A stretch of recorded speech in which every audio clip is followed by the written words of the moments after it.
Hello friends, welcome back to my YouTube channel. পুনৰ এবাৰ সকলোকে স্বাগতম জনাইছো আন এটি জব ইনফৰ্মেটিভ ভিডিঅ'লৈ। আজিৰ এডভাৰটাইজমেণ্টটো হৈছে আসাম এগ্ৰিকালচাৰ ইউনিভাৰ্চিটিৰ খানাপাৰাত যিটো directorate of open and distance learning আছে তাৰ পৰা এডভাৰটাইজমেণ্টখন আহিছে য'ত তেওঁলোকে কেইটামান পদৰ বাবে আবেদন বিচাৰিছে। গতিকে পলম নকৰি আমি এডভাৰটাইজমেণ্টৰ ডিটেইলছখিনি চাই লৈছোঁ। গোটেইখিনি কথা ইয়াত গম পাব। আৰু আজিৰ প্ৰথমটো পদ হৈছে ছিষ্টেম এডমিনিষ্ট্ৰেটৰ, য'ত গ্ৰেজুৱেশ্যন ইন কম্পিউটাৰ ছায়েন্স বা কম্পিউটাৰ এপ্লিকেশ্যন, ইনফৰমেশ্যন টেকন'লজি বা আৰ্টিফিচিয়েল ইণ্টেলিজেঞ্চ বা ছফ্টৱেৰ ইঞ্জিনিয়াৰিং আদি অথবা মাষ্টাৰ্ছ ডিগ্ৰী এইকেইটা বিষয়তে যদি কৰিছে তেওঁলোকে আবেদন কৰিব পাৰিব। লগতে অভিজ্ঞতা থকাটোও বিচাৰিছে, য'ত মিনিমাম এজ লিমিট 21 ইয়াৰ্ছ আৰু মেক্সিমাম 45 ইয়াৰ্ছলৈকে দিছে।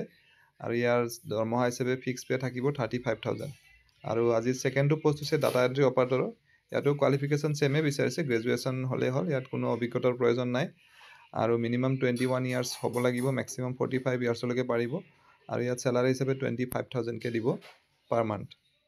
আৰু কেণ্ডিডেটৰ ওপৰত ডিপেণ্ড হ'ব চিলেকশ্যন প্ৰচিডিউৰটো। যদি নাম্বাৰ অফ কেণ্ডিডেট বেছি হয় তেনেহ'লে ৰিটেন টেষ্ট হ'ব, আৰু কম হ'লে অনলি ইণ্টাৰভিউ হ'ব। শ্বৰ্ট লিষ্টেড কেণ্ডিডেটসকলক ইমেইল বা ফোন যোগে তেওঁলোকে কল কৰিব আৰু অনলাইন যোগে আবেদন কৰিব লাগিব। অনলাইন আবেদন কৰাৰ বাবে তেওঁলোকে এটা লিংক ইয়াতে প্ৰভাইড কৰিছে। এই লিংকটোত গৈ পেলাই আপোনালোকে বায়'ডাটা ফৰ্মখন এডভাৰটাইজমেণ্টৰ লগত লাগি আছে। বায়'ডাটা ফৰ্মখন ফিল আপ কৰাৰ লগতে PDF হিচাপে বনাই পেলাই তাতে আপলোড কৰিব লাগিব, আৰু লিংকটোত যিখিনি ডাটা বিচাৰিছে সেইখিনি প্ৰভাইড কৰিব লাগিব।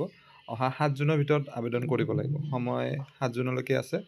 আৰু ইণ্টাৰভিউৰ সময়ত গোটেই বস্তুখিনি অৰিজিনেল ডকুমেণ্টছখিনি জমা দিব লাগিব, লৈ যাব লাগিব। লগতে এখন ড্ৰাফ্ট লাগিব, 50 rupees for general or' BC আৰু 25 rupees for SC ST candidates.